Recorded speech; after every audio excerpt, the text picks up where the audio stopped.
Yeah. Dana. Yeah, I'm Daniel Robinson, Village of Tacoma Park. Eddie. Eddie Rivas, Potomac Community Village. Doug. I'm Doug. I'm the unhappy kebab eater. I think that's who That's we it? have here. And I know that Donna Phillips, a very good, and you guys may know her better as Donna Mason, a Yep. very good friend of mine, is traveling and not able to join us today. Yep. So she's here in memory. Well, then, let me get started, folks. And first of all, I apologize a little bit. I'm in my office, so there may be a little background noise, but I think my voice carries well enough that you can hear me. I'm Wendy Zenker. I'm the Executive Director of Arlington Neighborhood Village. I've been with the village since 2017. So as much as I don't count the years, that actually gets to be a little bit more than 5 years, or I guess approaching 5 years. This is a picture of our new board of directors. We had a get together this past January. So it was the first time we were together in person for quite some time, and we were able to get a picture and get everybody up there. So that's why my board is starting off my presentation. Very quickly, I just want to give you a sense of who we are so that I can talk about our discounted membership program in context. But like all of you, we are a village, neighbors helping neighbors. Age in Place, we formed in 2014 by a group of longtime friends who sat around the kitchen table. They saw a problem, they were looking for a solution, and they discovered villages. So that's how we got started. We do a lot of direct services. I know that when people talk about villages, it's sort of like the balancing act between direct services and social connection. We really sort of trend towards direct services. We support the entire county. So again, when you look at some villages in your county or even in DC, you'll see villages that are very neighborhood focused. For us in Arlington, it's the entire county. And that was because in the beginning, we thought we'd be a hub and spoke model, but we didn't get enough pickup from the different communities within Arlington to do the hub and spoke. So we just said, we're going to open up for business and we're going to support everybody. Because of that, we tend to have a stronger emphasis on providing services. And again, like most villages, we do transportation, errands, and just to be distinguishing, an errand is when a village with a volunteer does something for a member and the member doesn't accompany them. So if we're doing transportation, then the member's coming with us to the grocery store, we're shopping together. If we do an errand for a member, then our volunteer is going to the grocery store, shopping and delivering the groceries to them at home, or as happened over the pandemic, making food bank deliveries. And then again, like all of us, minor household chores, technology assistance, friendly visits, home organization, etc. When we look at demographics of our membership, right now we're about, this is a slide that was done a month ago, we're actually at 350 members right Wendy, now. I'm going to pause you for a minute because we're only seeing the first slide. So if you had moved from one to the next, we missed it. No, I appreciate that. So let's figure out what's going wrong. Let me get out of this and just start again with sharing. Okay. Sorry. No worries. I'm glad Yeah, no, I wish could ever understand why this happens every now and then. Yeah, it's this slideshow function versus right, like whatever you chose to go. And let's just see. I've got it. Let me go into sharing my screen. You guys there? I'm going into share. And are you seeing it now? Move forward. Yes. Mm-hmm. Okay, then what I'm probably going to do is not do whatever that fancy thing is up here on the slideshow. Yeah, So again, you can see that we provide services, and this is our demographics. So we are about 350 members now. While we have as young as 58, the majority of our members are over 70, 86% are over 70, 44% are over 80. Again, I think similar to many villages, about 3/4 are female. More than half live alone. And of those living alone, the vast majority, again, are female.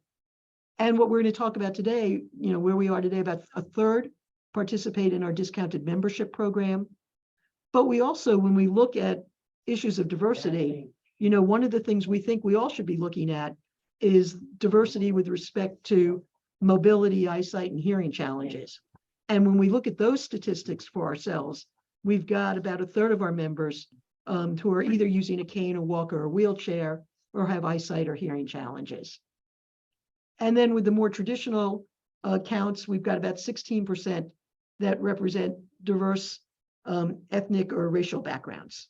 Although again, this doesn't count necessarily people for whom English is not their first language.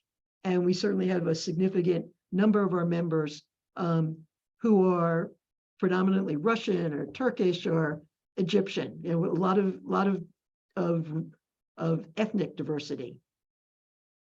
Why, I'm sorry, why didn't you count them in those? Well, you know, it's a more difficult thing to count. On one hand, we count things that our grantors make us count. So from my perspective, it's a very traditional look at, you know, Black, white, Asian, Native American. And so our funders are asking us to make those counts for them. Our funders don't ask who has mobility challenges. It's just not one of those standard demographic questions. And our funders don't ask, you know, English as a second language. Wow. So we are right now in our systems counting the things that people have traditionally asked for, but we've recognized that we need to expand that definition to include issues of mobility, chronic conditions, and from our perspective, English as a second language. When you look at our volunteer corps, we've got about 215 active volunteers, and that's looking back at 2022. Of that, about half of them are drivers.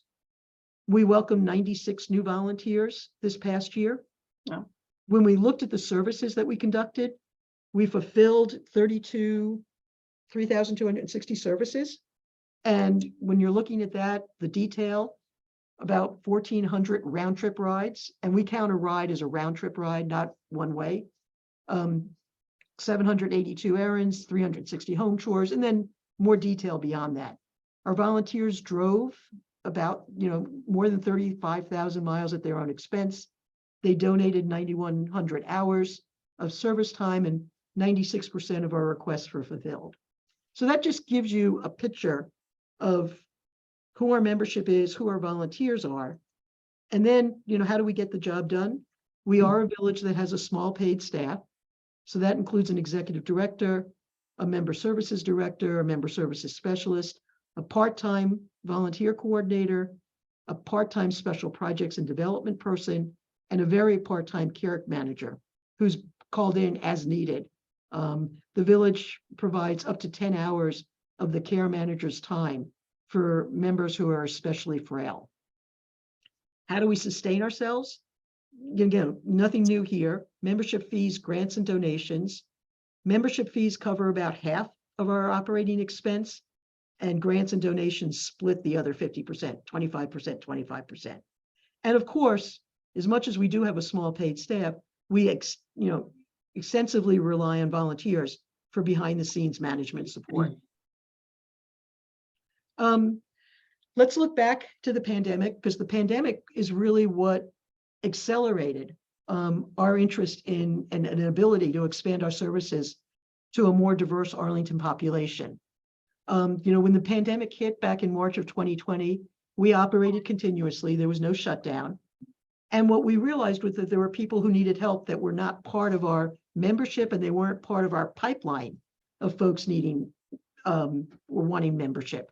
Our county services, our area agency on aging, our food bank folks, other partners were all identifying seniors who needed help.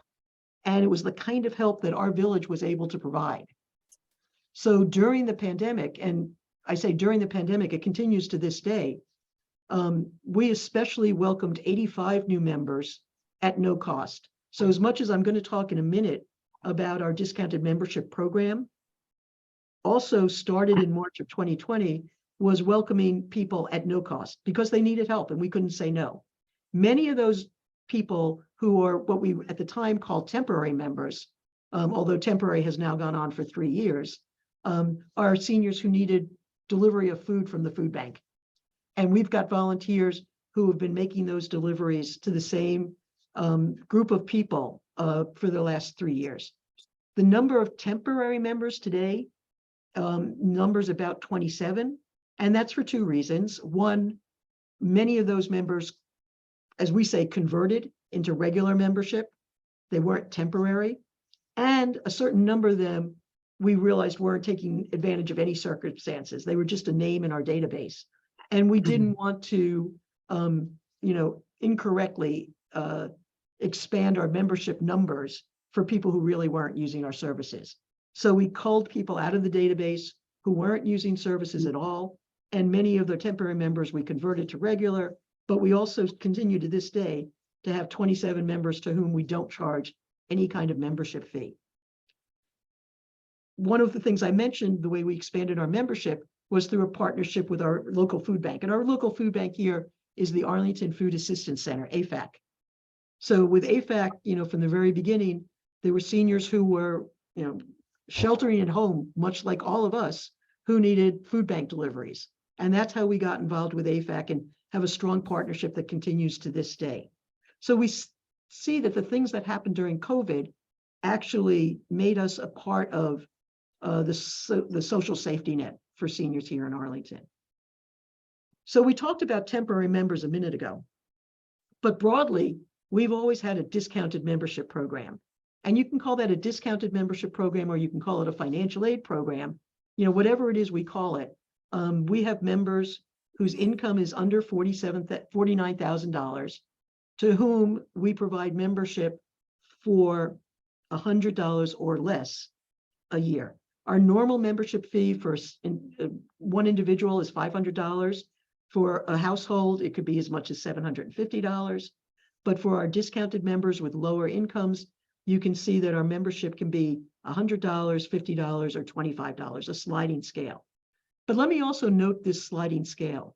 Again, prior to December 2020, we had one number, and that number was if your income was under $49,000, our discounted membership program, you were paying $100. And everybody under $49,000 paid $100, whether it was $39, $29, or even less. One of the things we learned during the pandemic when we welcomed the temporary members were that we had to be even more friendly to lower income people. So we took advantage of that, and in December 2020, we adjusted our discounted membership program to permit us to have these 3 different levels: $100, $50, as low as $25 for people whose income was under $29,000. And again, remember, I'm still saying that there are 27 people who are paying nothing. So when we look overall at our discounted membership program, where we are today is about a third of our members are participating in our discounted membership program. And what we also learned is that our fundraising campaigns and our grant competitions fully support this effort to expand our membership to folks with lower income. If we look historically at our discounted membership program, we were lucky from when we first started in 2014 that we had an anonymous donation of $5,000 that first supported our financial aid program. And so we were able to support from the very beginning 8 members. And this is, remember, I'm not giving you our membership number, but back in 2014, our membership number was pretty low as well. But you can see the growth over the early years, 8 to 11 to 19, 22, 27. In 2019, before the pandemic, we were helping 35 members through our financial aid fund. And again, our membership total at that point was probably around 200, maybe 220. But once the pandemic hit, we really accelerated our efforts, both to help people and not charge them a membership fee, what I refer to as temporary members, as well as to reach out to more of our neighbors who had lower incomes. And many of the folks that we were finding with lower incomes were living in senior housing facilities here in Arlington. We have the Arlington Partnership for Affordable Housing, we have Culpeper Garden, we have the Arlington Housing Corporation, all of whom have subsidized residences that are made available to folks, and some of those have a certain percentage of seniors in them. Others, like Culpeper, all seniors. So our efforts to expand our membership has 100% been because of the strong partnership that we've developed with the senior housing facilities. So that today, where we can sit there and say before the pandemic, we had 35 members in our discounted membership program. Today, effectively, there are 108 members out of a total of 335 membership. And that number continues to grow every single day. Every day we are welcoming in more members, more folks whose income generally is in the lowest category, where they're paying us a $25 membership fee. Wendy, how did you decide those income guidelines? The guidelines here, the numbers, they come from essentially the HUD discount, Okay. the HUD lower income numbers. Okay. One of the grants we got, and I'm going to say it was 3 or 4 years ago, was from our county housing department.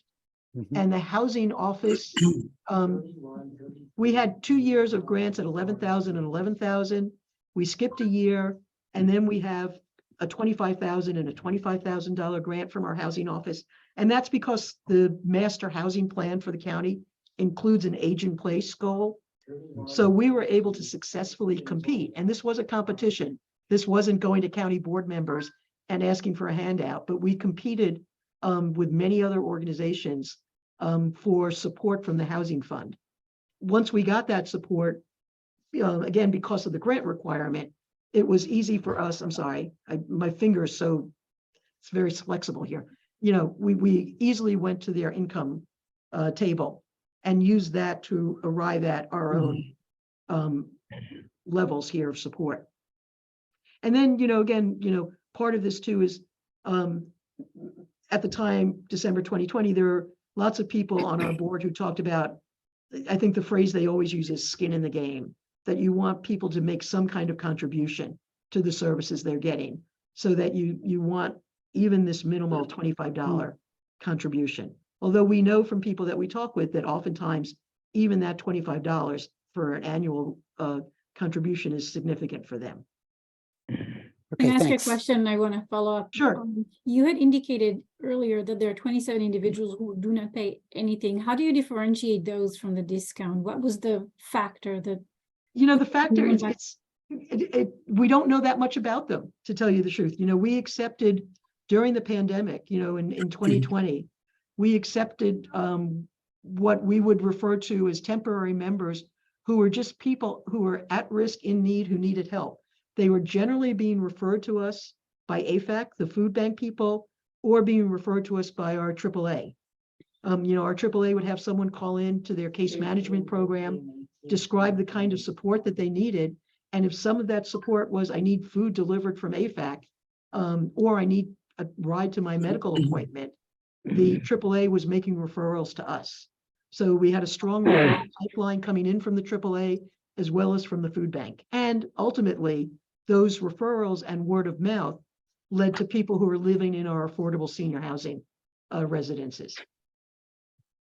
So today, the 27 that are still in that temporary no fee category, essentially, I'd like to just move them into membership. But to do that, I need to really have an interview with them. Even the temporary members that I'm talking about, all we know in our database effectively is their name, address, and phone number. For all of our other members, we do a home interview. We gather the kind of information that we need. We have their emergency contacts. We understand any health situations that they may have. We haven't done that for the most part for many of those continuing to be 27 temporary members.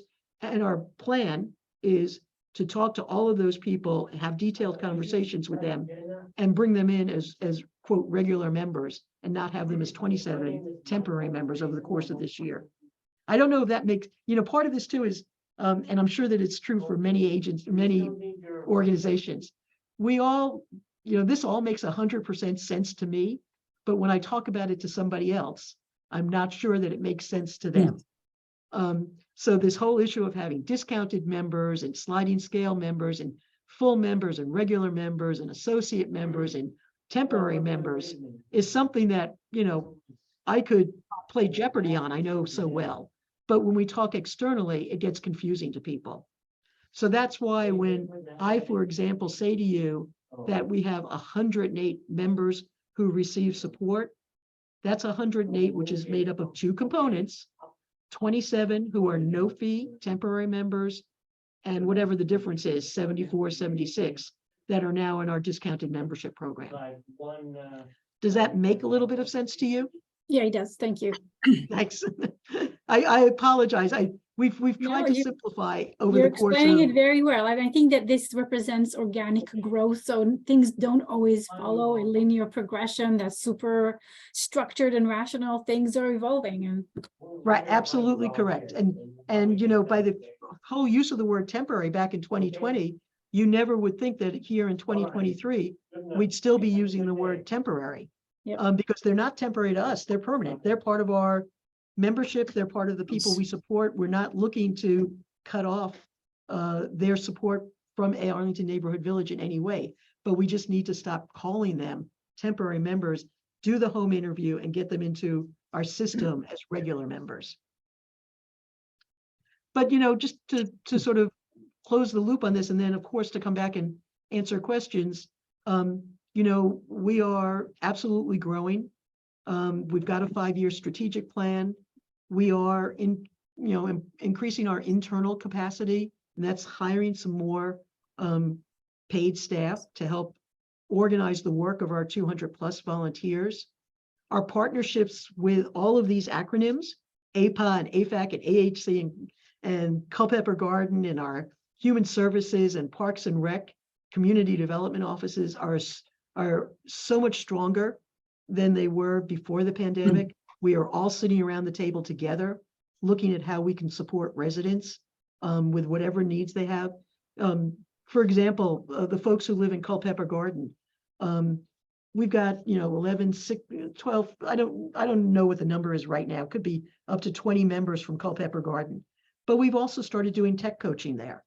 So whether you're a member or not, we have tech coaches that are offering, office hours at Culpeper Garden. So residents there can sign up and just come down, twice a month to get some kind of help with their phone, their iPad, maybe even their laptop, and learn how to use their computers better. They don't have to be A&V members. They're just residents at Culpeper, but that's part of the partnership that we're developing with all of our other senior serving organizations throughout the county. To make this work, we've got to obviously raise money. We've got to strengthen our financial aid fund. So we have a campaign in the fall of each year looking to raise money and if necessary, directing that to our financial aid fund. But we also have grants that support our financial aid fund. Funders, for the most part, are excited by the idea of helping lower income members.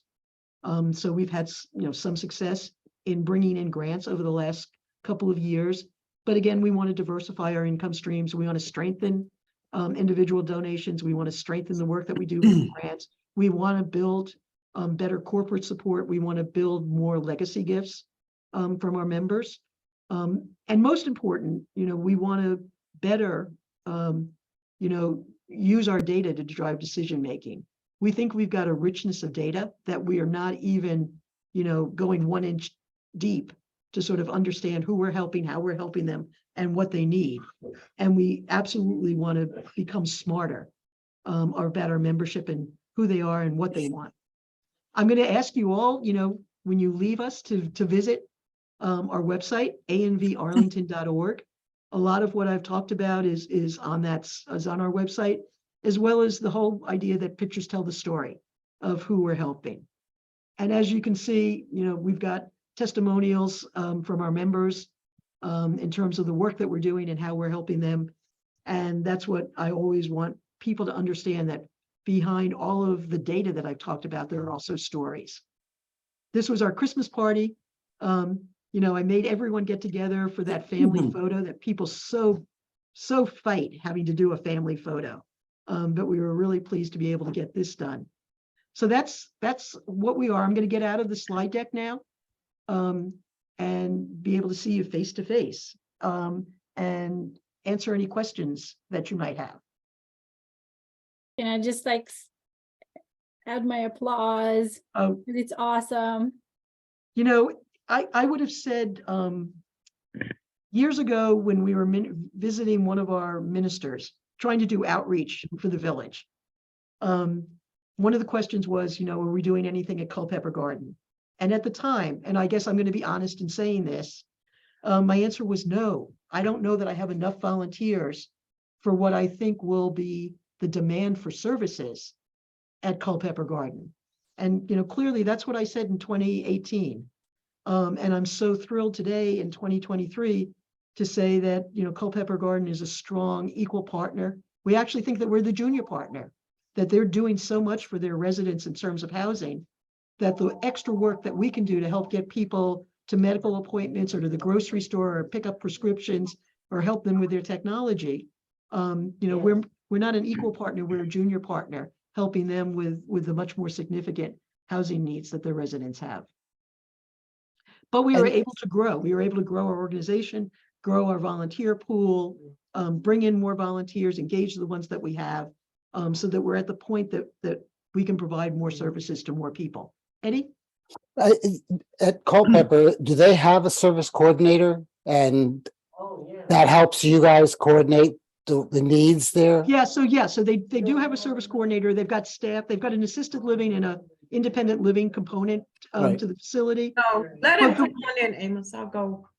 But one of the ways, just Kendall, if I can, one of the ways that coordinator works, one of the things we try to do when we bring somebody in a discounted membership program, we don't want to be so imposing in terms of, understanding what their finances are. I mean, it's not a good story to tell to anybody that sits there and says, oh, my income is less than X dollars. So what we require in terms of proof of income is very simple. We simply need to see the front page of a tax return, or we need to see a social security statement, or we need to see a bank statement. And we only need to see it. We don't copy it, and our intake volunteer signs and certifies what that income number is. As well, in the early years, we used to go back and do an annual recertification. We stopped doing that in 2019. Again, why go back to people and say on an annual basis, can you prove to me that you're low income? How insulting. So we don't do any kind of annual recertification. And Eddie, to get much more to your question, if Culpeper Garden says we've got somebody that we're recommending, Wendy, you support, if they've already looked at their income to make a decision that they qualify for subsidized housing at Culpeper, we rely on the signature of that service coordinator. And that's as much as we need to, arrive at an income determination. Excellent. Kendall, I see your hand is up. I'm telling you all that we have a repairman doing the dryer, so we figured it would be too noisy.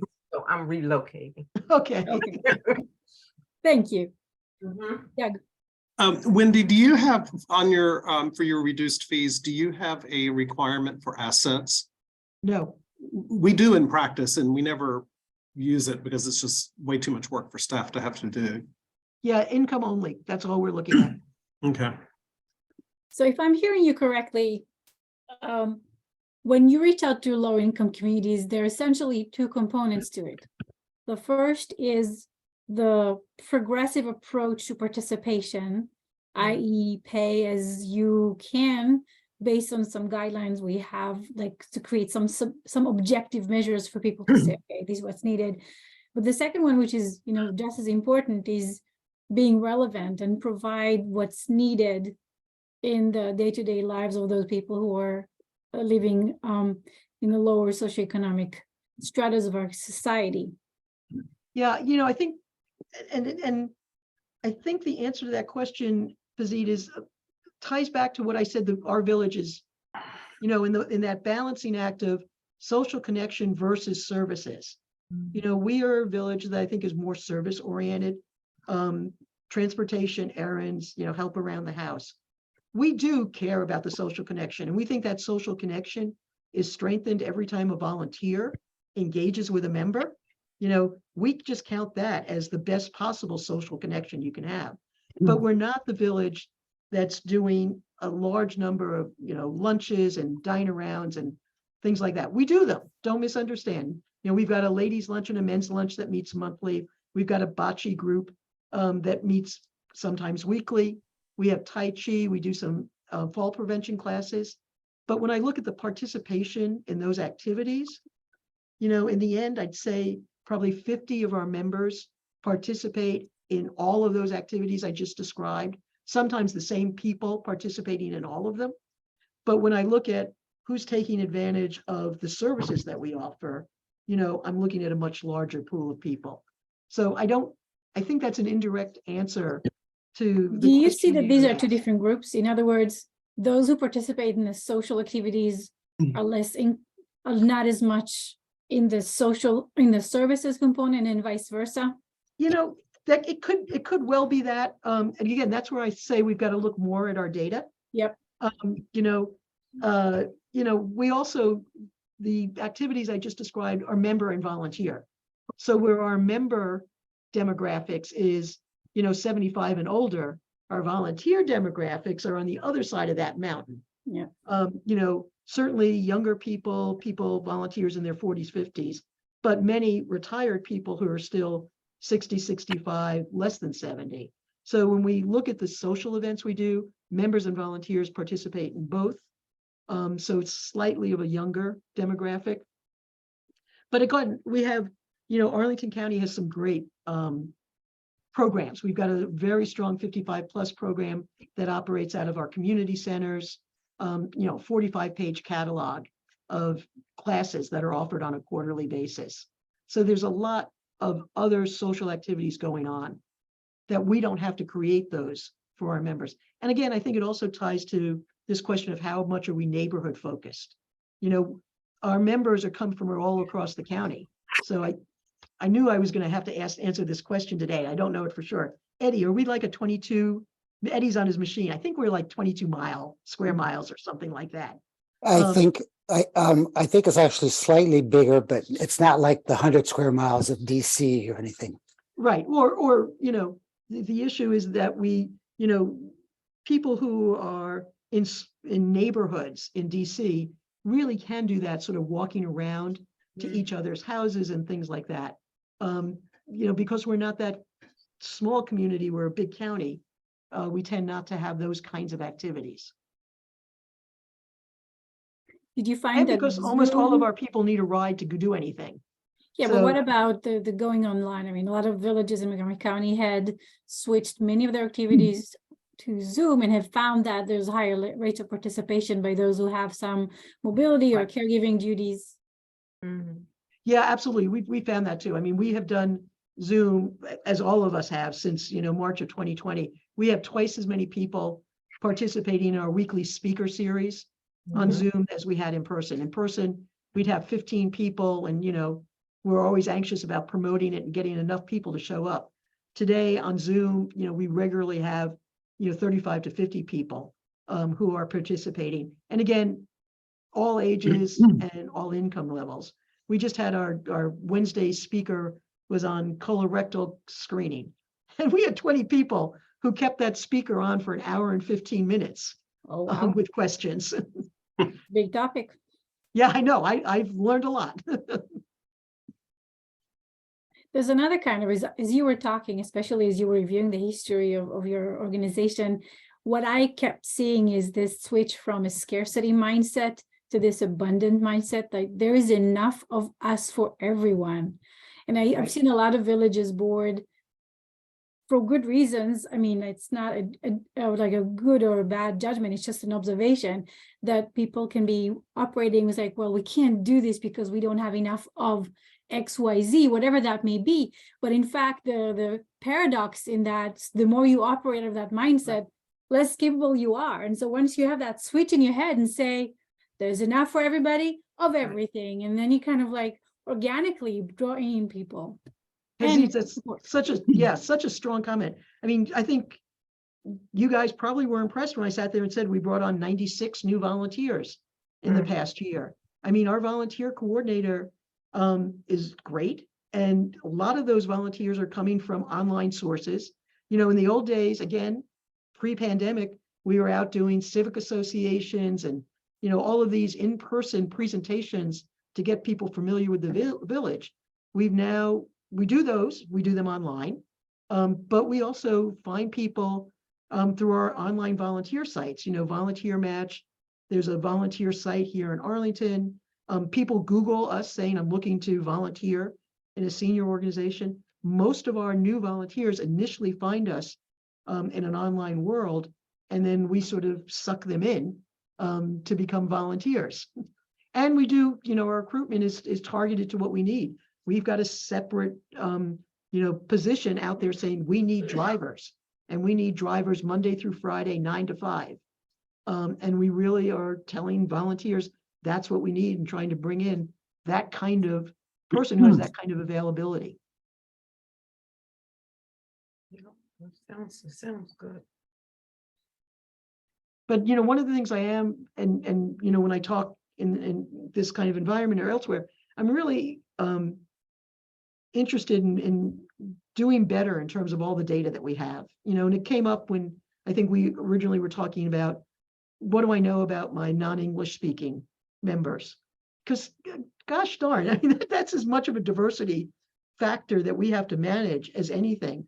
There's the breakdown in communication. Much of our communication with members is over the phone. So you've got to have patience and listening to somebody, what they need.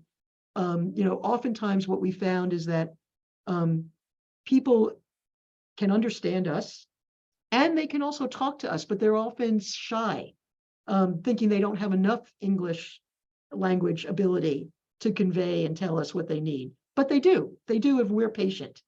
There are other members that we're helping that have children who are bilingual, and those children, will communicate with us, or they'll email us what their mom needs, and we'll take care of it through that email communication with children. But I think we really need to be better at counting all of these people and how we're helping them. But Wendy, in reality, you don't really have the ability that if you were going to in-person activity for the other language folks to have strong interactions, right? And a similar thing happened like at Wildwood Park, where we figured out there were over 16 languages spoken in that building. While I was, when I was hired, the idea was, oh, Eddie speaks Spanish, but came to realize that there were only like a handful of people who spoke Spanish, and I needed Amharic more than anything else, or Persian, and other languages. So that remains a challenge, I think, for all of us to have those bilingual speakers of those other languages. Well, I just want to highlight what I mean. I just know it because it's my dear neighbor, but I want to celebrate a nice approach to it, which I recommend, is what Silver Spring Village does with one of its members who speaks Italian. So my dear neighbor, she brought her 2 parents from Italy, frail older adults, and spoke limited English. And then Daggett helped them find members who wanted to learn Italian. One person knew a little bit, I think. And so you can create these little pockets of engagement in simple way to say, okay, are you interested in talking Vietnamese? Do you want to learn Vietnamese? And then you kind of like find those really cool ways and creative ways of bringing people together around the language. So sort of rather than saying like, let's accommodate, it's let's just celebrate this. Right. That certainly happened with us with Russians. I mean, multiple examples, but we had 2 members who were Russian speaking, and we like, oh, why do we need to be in the middle of this? You guys go talk to each other and have fun. Yes, exactly. And it indeed happened. And again, as I say, a lot of it is patience. We had one member who was Turkish, and he could make himself known to us what he wanted and what he needed. You just had to have a little bit of patience to stay on the phone with him and to talk. And for me, talk slowly. That's my biggest problem. I talk too fast. But if I could slow myself down, he could understand me better and I could understand him. Yep. So that's where we are. We want to do better with our data. We're expanding, absolutely, continuing to go in this direction. We want to get all of our, quote, temporary members into our regular membership pool at whatever is the appropriate level. That doesn't mean we want to stop helping people out on a temporary basis. You know, we still today have someone who calls us and needs help right away.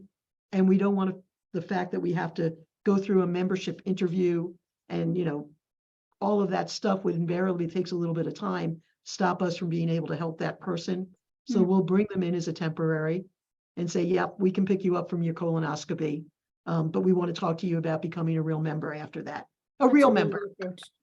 That's a really, really good approach because you're not putting barriers, you're creating some welcoming space. Right, We're not an obstacle. We are helping you fix it. And right. people are much more inclined to wanna stay on with you once you've been so open and flexible. And that's not to say that we're, you know, we're the best people in the whole wide world. You know, we have one person who every couple of months comes to us with something, but doesn't want to become, you know, part of our official family. Mhm. And, you know, after a while we say, we're not the right fit for you. Yeah. Because there's I don't want to say there's an abuse going on, but it's just, you know, either come on board or don't come on board, but don't come up with quote crises every 3 or 4 months. And the crises aren't crises. You know, she sits there and says, I don't have any food. And we go, okay, we'll get a volunteer to get you food today. And then it's like, well, what do you need? Oh, could you get me a Starbucks and a, you know, sandwich? And it's like, you get burned by that a couple of times by the same person and you make a decision. So again, I don't want us to make us out to be saints. We're not. We do have to say no sometimes. And we do. It sounds like healthy boundary setting. Yes, thank you. Kendall, if you're speaking, we cannot hear you because you're on mute. I'm in. I just said, which we have to do at times. Yeah. Yeah, you have to set those clear boundaries. Right. Right. Everybody wants to cross them. Right. And, you know, and when you're calling on a member saying, we've got someone, we're calling on a volunteer saying, we've got someone who's got an emergency food need, and that volunteer says, okay, I can take care of it in the next 2 hours. And then the story that we hear back is XYZ. Yep. The volunteer Not good. ends up not having trust in us. Not good. You're to do right. the right kind of effort. It's a really important point. We're building trust with more than one person here. We're building trust in the community. Hey, Wendy, you said that you collect a lot of your information about your members during an intake process. Is that the only time? B, is there much resistance? And C, therefore, you don't really do any kind of follow-up, either demographic or whatever collection? Yeah, so for the most part, except for our temporary members, we do an interview. So we have a group of volunteers that conduct that intake interview. So somebody reaches out to us, they express interest, we have conversations, we send them information, we have conversations, we do this, they call back, we have conversations. Sometimes they move very fast, sometimes they move like molasses. But at some point when the person really says, okay, I'm ready to become a member, then we have an intake volunteer who will visit with that person, usually at their house. We're willing to do it over Zoom if we have to, but the reality is at this point, it's generally in the home. And like all of us, you want to make sure the home is a safe environment, that it's not cluttered, that it'll be safe for the volunteer to go into. And in that instance, and during that intake, we've got a 4-page application that we fill out, you know, name, address, contact information, phones and cell, emergency contacts, any special information on parking or access to the person's building or you know, home. During the pandemic, we started adding things like, are you in an elevator? Is there a shared hallway? Because again, you know, in 2020, 21, people were concerned about things like that. So we go through that intake process, get a payment, either a check or however they're going to pay, and then bring it back to the office and activate them, usually within 24 hours. Doug? So Wendy, we have almost identical process to that. However, we have been getting a lot of feedback from our members of color and volunteers of color who say that is makes it more difficult to recruit members from minority communities, just because there's a distrust of the white people coming in to check how I'm living. And I'm wondering if you've had any kind of feedback on that? Not, Any similar yeah, experience? no, I mean, it's a good question and not that I myself have heard. I mean, we're certainly willing to do interviews in the lobby of buildings. You know, we have had pushback periodically of someone who says they don't want us in their apartment. And this is more of a pandemic kind of thing. And in those instances, we'll meet in the lobby or we'll meet, you know, they may be in a garden apartment, we'll meet outside. But we haven't, to my knowledge, had people say, don't come into my home on that basis. I mean, and, you know, we do have a little bit of, you know, from our perspective, volunteers are going to be going into that home at some point. Either to drop off grocery, you know, when we do a grocery run, we don't drop it off at the front desk, we bring it upstairs. Oftentimes people are going into the apartment, they're putting it in the kitchen. You know, Yeah. There's a part of me that, you know, we have, you know, and it breaks my heart, right? You'll walk into someone's home and they're in a studio apartment and you open the door and the twin bed is right there, you know, and they don't have enough space for their belongings. But this is life, you know, move on, you know, in a small way, my head says, move on. This is how we are, you know, we're happy to help you. You're a wonderful person. What can we do to help you? You know, I'm not looking at the fact that there's a bed in the middle of your space and, you know, that you got shopping bags of stuff because you don't have room for furniture as you might like. So, you know, I think, I don't know if that's a good answer or a bad answer, but, you know, it's looking beyond stuff to connect with the person. Okay. I think I want to kind of chime in. Whenever people provide such input, I want to acknowledge the courage, for lack of a better word, in being able to provide that input to people, because I think that it's, if there's already a pre-existing lack of trust, being able to say, I don't feel this is a trust environment, takes a lot of courage, and that is an opening for building maybe a bridge. And this group talks a lot about diversity, equity, and inclusion. I mean, that's why we're here. And when I'm hearing someone like this, to me, it's an invitation to the next follow-up question would be, what would make you feel safe? What are the things that we can do to help you feel more comfortable, that you can trust us, or, you know, even open it up to other people, just have a greater conversation about that, because it's an opportunity, I think, for learning. Mhm. And I think it also, you know, sometimes, Doug, it introduces us for members of all income levels, you know, that some folks are living in homes that are unsafe. Yeah. And we can see that and we can make recommendations, or, you know, not that anyone's going to do it the next day, but we can start a conversation about what can we do to make your home safer. And that Sure. happens all the time when we're dealing with folks who have, you know, what used to be steps to their home that were manageable. And now that they've got a cane or a walker, you know, they've got cinder blocks, you know, steps leading out of their porch. And it's just, they can't place their feet on them. They can't place the walker on it. Yep. When we're there in person, we can see things like that. And we can talk about what can we do to make it better. Mhm. Well said. And that may take many conversations, but at least yeah. we have information in our head that says we need to be careful here and we need to see what we can do to help them. Yeah. Eddie, Wendy, does Arlington County require your volunteers or your staff to be mandatory reporters for APS purposes? so we haven't gotten into that conversation at that level. There's nobody that requires us to be mandatory reporters, but we have been in the situation with one or two members where we have made referrals to APS. You know, we had one woman who sadly was living in her home, you know, split level, on a hill, blah, blah, blah. She simply could not get into or out of her home safely. She couldn't transition from one level to the next safely. She had taken falls outside and inside her home. You know, you walked into her kitchen and she had paper and mail piled up on the refrigerator, the stove, as well as the table. There's just no question that it was an unsafe environment.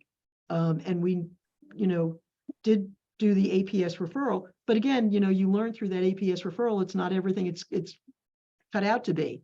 they still have to be invited inside the home by the homeowner. Right. You know, Not you only can that, ask the the police to person do a needs to- wellness visit. Yep. They'll knock on the door, and if nobody says, come on in, they won't go in. Yep. Right. And So, I asked that because under the previous AAA director that brought me into Wildwood Park, I was a mandatory reporter. I had to be fingerprinted by Arlington Police and everything. And so I wondered if that had passed on to you guys or No. not. no, it hasn't. And, you know, but at the same time, we do get feedback from our volunteers who are engaging with members. They share that feedback with us. Mhm. And there have only been, you know, a small, very, very, very, very small number of people that we've had to pursue that with, but we've done it. And that's one of the reasons, by the way, that we brought on the care manager on a part-time basis, you know, saying that we would make 10 hours of counseling available to people who are in an especially frail position, because we hope that that care manager would have the skill set to go in and help in that assessment and talk about a path out without having to go to the next level of calling in someone like APS. All right, I'm looking at the time. I think that we have reached the top of the hour. I would like to thank you, Wendy, from the bottom of my heart. This has been really a wonderful presentation, and I plan to promote it far and wide. I think would like to see both WAVE and our county as well as VDV suggest that this video be watched by others, because there's lots of awesome information you've provided. Right, so, Pazit, before we go to V2V with Yes. posting it, I'd really love to be able to have some third party take a look and make Yep. sure that I'm not saying anything that's embarrassing to me or my village. Why Because don't as we I do it said- this way? Well, I love talking to groups like this, and I love being absolutely transparent, et cetera, but I don't want to do anything that might, by bad use of language on my part. So let's do it this way. Once the video is published, or is sort of available for Doug, he's going to send it to you, and you'll Okay. be the one to choose what to do with it next. Right, Deal? and I'm happy to share it with your larger group. There's no, Okay. I have no constraints about that. It's Okay. just taking it to the national level. I want to Yep, have someone your else call. take a look at it. Fantastic. Good idea. You did behave yourself, Wendy. Thank I God. commend you. As much as could be expected. Thank you, thank you, thank you. I agree with all of that.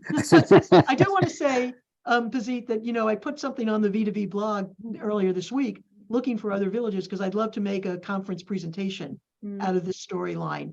And 2 or 3 other villages reached out and had a storyline as well. So I think I'm going to try to see if we can fold Very all good. of them into one Good. presentation for the conference. That might be even better. So maybe we can hold off on that. Okay, Although I think, when you get a full hour with one person, you get so much more in-depth content than you would in Yes. a regular panel. So I Right. see value in actually having both. right. I understand. Oh, Okay, right. guys, you can hear my phone is buzzing me for 1 o'clock. Thank you, everyone. Okay. Thank I you. will send a notice about April. It's supposedly coming in only 2 weeks from now, 2-3 weeks, so we'll Yes, need to bye-bye. reassess, but we'll be in touch. Okay. Okay, Bye. bye. Bye-bye, Take everybody. care. Oh, Pazit, Yeah. Pazit,